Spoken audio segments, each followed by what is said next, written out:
Hey everyone, Brian Whittington with the Talent, Sales, and Scale podcast. Today we have back, we originally connected up with Ryan Reistert in a webinar that we did in the math of sales. And who would have thought a math guy is super outgoing and connected? And so what I wanted to do is reach out to Ryan today and have him share with us a little bit about, how does he stay so connected and make connections and really leverage that that resource even as we're shut down here. So welcome to the show, Ryan. Yeah, thanks, Brian. I'm excited to have this conversation today. Appreciate you bringing me on the show. Yeah, absolutely. So, well, give us a little bit of background. I mean, how did you build up this expertise? And I'm hoping that you're not going to tell me that it's all natural. It's just who I am. How did you build up this expertise of being a connector? It's a good question. I mean, you're the first person to tell me this, by the way, this expertise as a connector,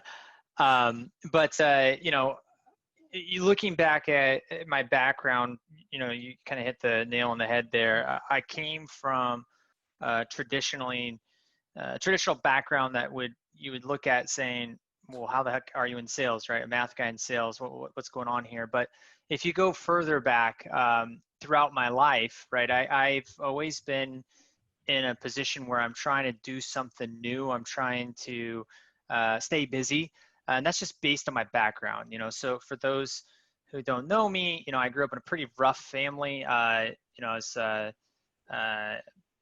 parents are both janitors. I was the first one to go to college in my family. Both my brother and sister are felons. There's been murders in my family, things like that. That's like a lot of drug use, things like that. That's my background.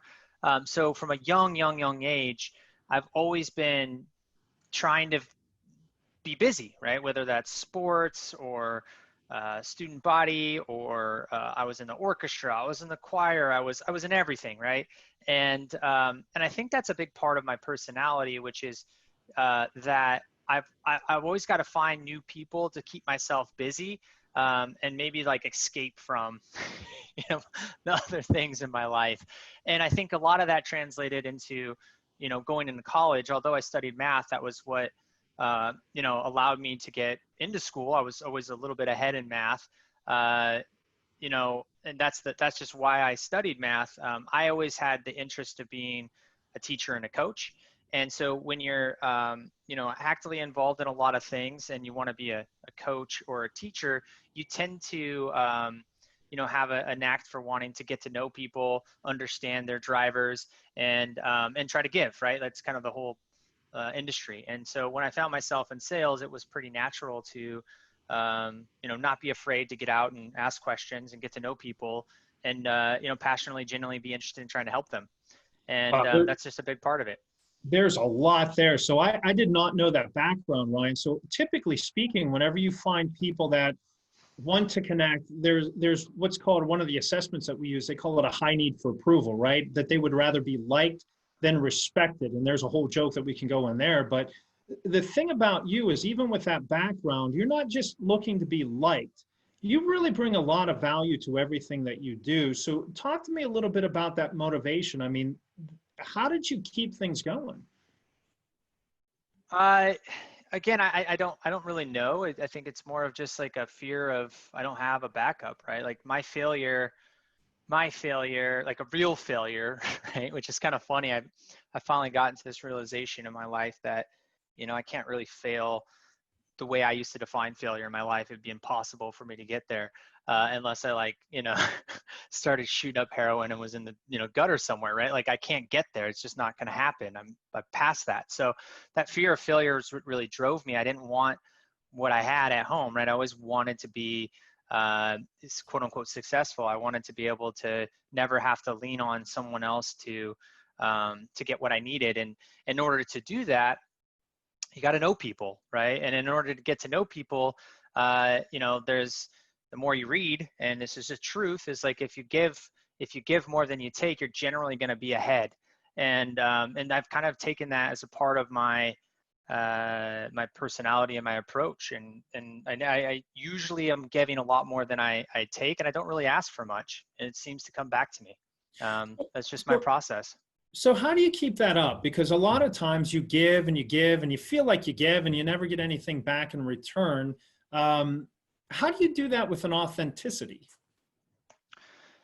That's a good question. I mean, so during this whole crisis, it's weighed on me a bit, right? Because just like everyone else, you're like, what the hell is going on? And you get to a point where you're like, well, I literally had a Slack communication this morning with one of my colleagues, and I was saying, man, like a lot of this is just a waste of time, and it's the wrong mindset to have. But I had it this morning. I was talking about it. It's like, well, yeah, but you realize that all stacks on itself. I was like, no, you're totally right. I've always had that mindset. It's just I feel like I'm always helping someone else, and I'm not helping myself. And you will start to get that.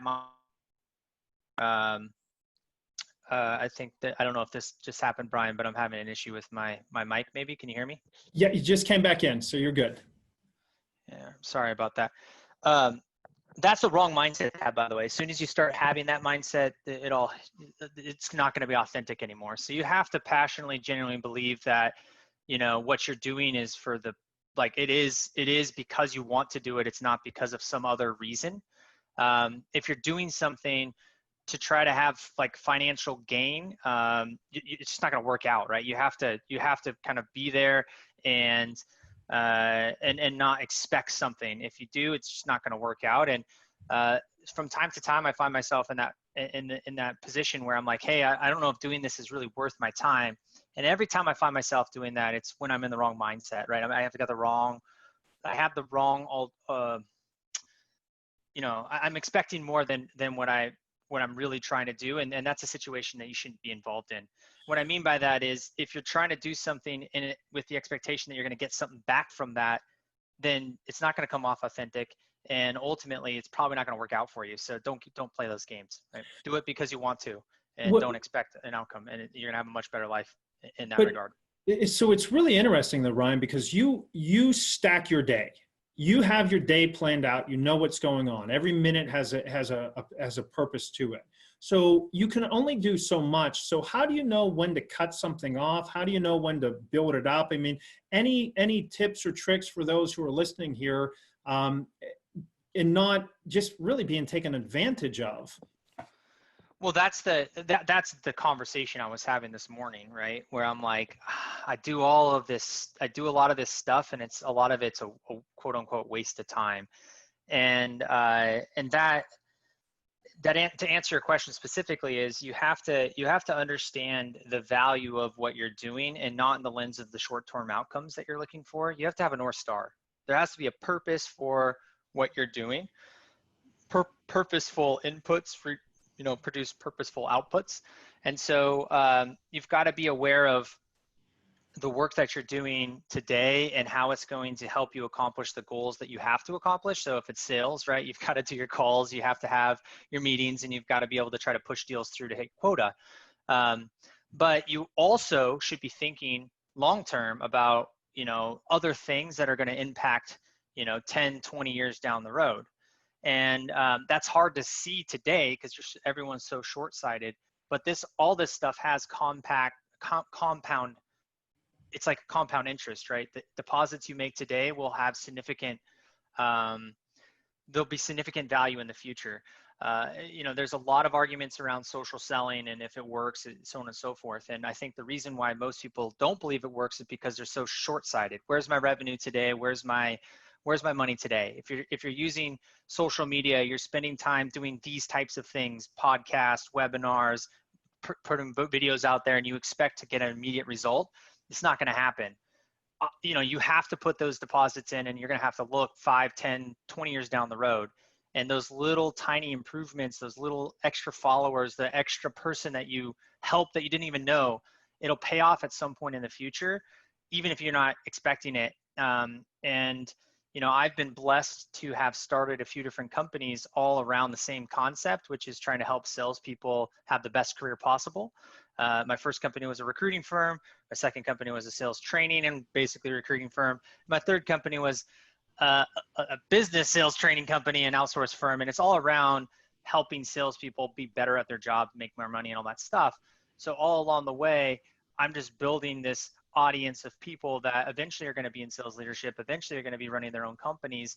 And at some point, if I help them today, they may be interested in working with me in the future. And that's the value I get from these types of deposits that I'm making today. So let's take this down to the tactical, right? I'm the sales leader. I'm the head of sales. I'm founder, and I have a salesperson that's watched this video here. And they say, hey, I was listening to Ryan. He said that I have to have long-term vision and just keep at it. I know there aren't any results right now, but I'm doing what I'm supposed to do. What would you say to that person?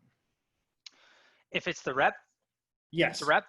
Yeah, do your job first, right? Like, you're getting paid to do a job, make sure you do the job. Now, that means that you should be doing this other stuff in hours that you're not getting paid for, right? My schedule, as you've seen before, right? I'm up at 4 a.m., getting to work by 4:35, and I'm working till at least 5 p.m. every day. And the hours that I'm getting paid by someone to be a salesperson, there's a good solid 8 hours in there, but I have those other hours to do stuff like this that are not directly contributing to my immediate paycheck, but have an opportunity to maybe. But more importantly, I'm investing in my future. And so you've got to put in those extra hours that are not directly related to your job. You can't say, I'm going to build my own long-term future on your dollar. That's not a good strategy. That's not a good strategy. It's almost stealing, right? It is stealing. It really is. Yeah. Yeah. So, okay. So a couple of things coming out of that then. If I'm the salesperson, and typically what I'm finding, now you might disagree with this, but typically what I find is whenever I'm brand new in sales, I have a week or two viewpoint. And then as I get a little bit more experience, then maybe that viewpoint goes out to maybe 30 days. And if you get really good salespeople, maybe they're out at a quarter, they're looking at it a quarter, but it doesn't seem like that's what you're looking at.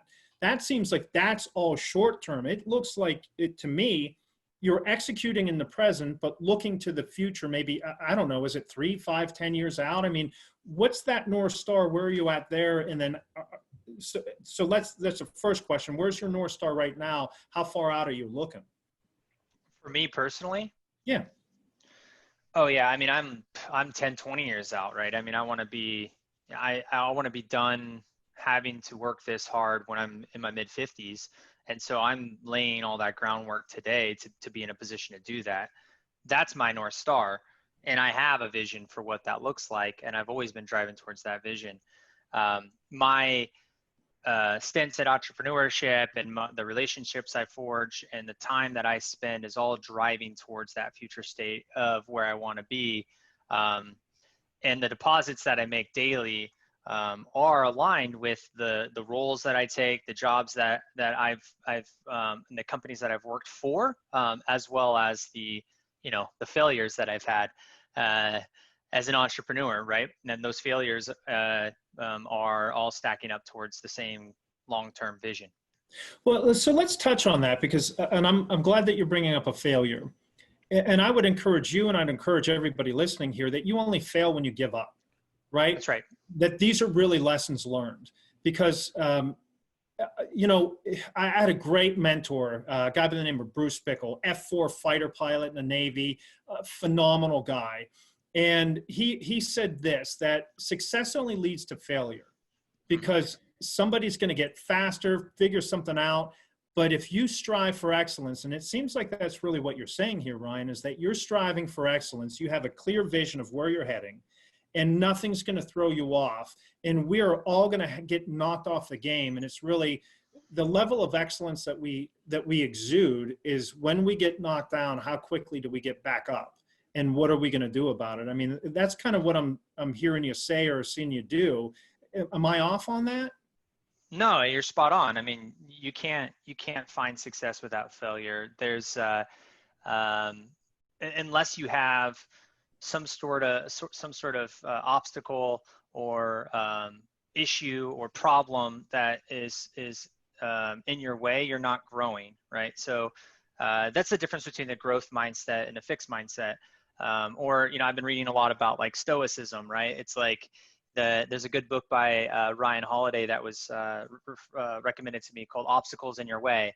fantastic read. Talks about like every single time there's an issue, it presents an opportunity, and you cannot be successful without failures. Like you just there's it's not possible, right?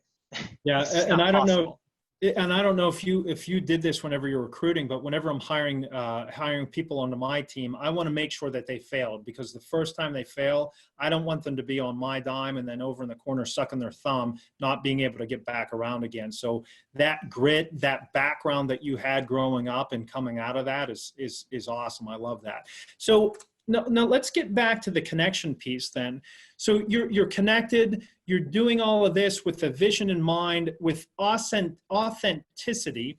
So how do you leverage that network? Is there any special tips or tricks or hacks, do's and don'ts about not alienating your network, but then also building out your network?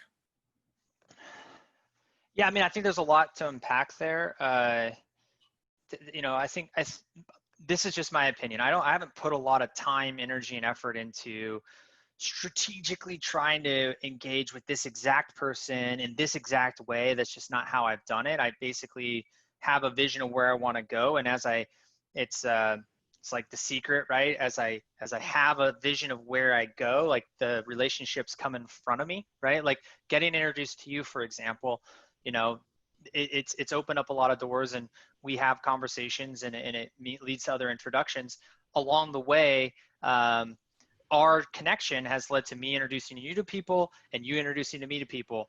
And I never envisioned that I'm going to meet you, Brian, at your specific company. I just know where I'm going, and people like you are going to be in the way, right?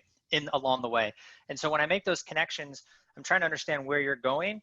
I try to share as much of my path because it's aligned as I can with you, and just basically open up the book. And if you see value in some of those things, then you begin to ask questions, and I just keep trying to give you as much as I can while I'm still going in that direction. So it's not like I'm secretly saying I want to be engaged with Gary Vaynerchuk because he's I don't do that. I'm not trying to say, how do I go and get a meeting with Jeff Bezos, right? Like, it's not how my mind, that's not the path I'm taking. It's connecting with people that are in the similar path. And then when I make those connections, attempting to try to introduce them to people who have also expressed a vision towards a direction. And I understand that. And it's just weird because when you're on that path and you have that mindset, it's like almost, it just works. It's weird. Like if you read those books and it's like Think and Grow Rich and The Secret and The Instant Millionaire. It's just like stuff happens that way, right? So that's the one thing, is just have that vision, visualize it, and go and do the work you need to get there. But also, again, give more than you take, and it seems to come to you. So when you're connecting, take the time to understand the person. It's not about you, it's about them, right? Just like in sales, right? Tell me your problems, right? Tell me your problems. Are they really problems? Are you prioritizing them now? And can I help? If I can't, can somebody else help? And so that's in my book. That's like the first chapter is like, always try to help, even if there's not a dollar amount attached to it. That's not a bullshit thing. It's like, I'm more valuable to you, Brian, because if you have a conversation with me, I'm going to try to help you. Even if I can't, even if I don't make a dollar out of it, I'm going to try to help you. So I'm surrounding myself with people who are on the path towards the problem I'm trying to solve. And because of that, they're going to be complementary. If you tell me your problems, I'm going to go and find people who solve that problem, and I'm going to go do the same thing. And you just start casting this nice wide net around, the market that you're trying to dominate, right? If you go to market domination, it's like, oh, if I don't know somebody, I probably know someone who will. And by doing that, I'm making myself 10 times more valuable. You're at least going to want to have the conversation with me, because if I don't know someone, I might know somebody who does, right? And I'm not trying to make money out of all those engagements. I'm just trying to help all along the way. So breaking this down, one of the things that I find is people that are talented at something or gifted at something, they have what's called non-transferable skills. So whenever I'm working with other entrepreneurs or other business owners, and there's the salespeople, and they say, hey, I want to sell like you. Can you teach me? And they go, I don't know, kid. You just go out there and you do it, right? And they don't know how to transfer those skills. So that's really one of the goals of this podcast. So what I just heard you say there, Ryan, is that we need authenticity. You're just scream authenticity. So whenever I'm there, not only am I authentic in everyone that I'm reaching out to, but then it's also aligning myself with other growth-minded individuals, not with what they can give me, but aligning myself with others, because my sense is you're not going to spend a lot of time with these energy sucks or pessimistic people. You're going to be around other like-minded, growth-minded individuals that are driving to get better. And then not only that is, but whenever you're on the call, that you're present, that you're absolutely present, listening to everything that they say. And then whenever you're out and about in the community or in the marketplace and you hear something, because you were present, you go, you know what, you should talk to so-and-so, and you connect that person, and you're always looking to bring value, no matter if it's your parents that started off at that janitor level, because my sense is you're going to treat the janitor, the waiter or waitress, or whomever that is, the Jeff Bezos or whoever, you're likely going to treat them the same exact way, as my sense. Yeah, absolutely. You're spot on. The big thing about who you decide to spend your time with, the concept of growth versus fixed, and making sure you're not spending too much time, especially right now with pessimistic people. Folks who have a strong, positive outlook with a vision that doesn't have to be the same as yours, but is at least growth minded in nature. And getting back to your question around what tips, tricks, things to avoid. One of the things I get in trouble with, and I'm starting to get better at this, is most people who network aren't this way, right? They're networking and they want some sort of value. It's kind of like when you set appointments for somebody and they're like, oh, that wasn't qualified. It's like, why didn't you just have the fucking conversation, right? Like, that person doesn't get it. They're not like, they're there. It's like, it's always what's in it for me. And so realizing the rules of engagement, a lot of folks aren't as open to like, oh, let me just introduce you via email. So sometimes you want to, not sometimes, you always want to ask permission. If there's somebody that you believe that you want to help, and Brian, you were the result of it. I said, hey, if I know somebody, how do I introduce them to you? Right? Do you like email? Do you like social? Like, oh, any of it, right? I always ask that question, because if I don't, and I assume, you can get yourself in trouble, especially as you get into, folks that are a little bit more successful than you. A lot of those individuals want to have some sort of screening, right? And they respect that, you send them the information first. You can get in trouble, right? I've made as I started to network with like VCs and things like that, got myself into trouble just making introductions without, getting that approval first. And so understanding how people prefer to network and the rules of engagement are important, because the last thing you want to do is, make assumptions around how others want to engage with other people. So be others focused and use a platinum rule when connecting or making introductions. That's right. Yeah. Got it. Okay. Love it. Well, so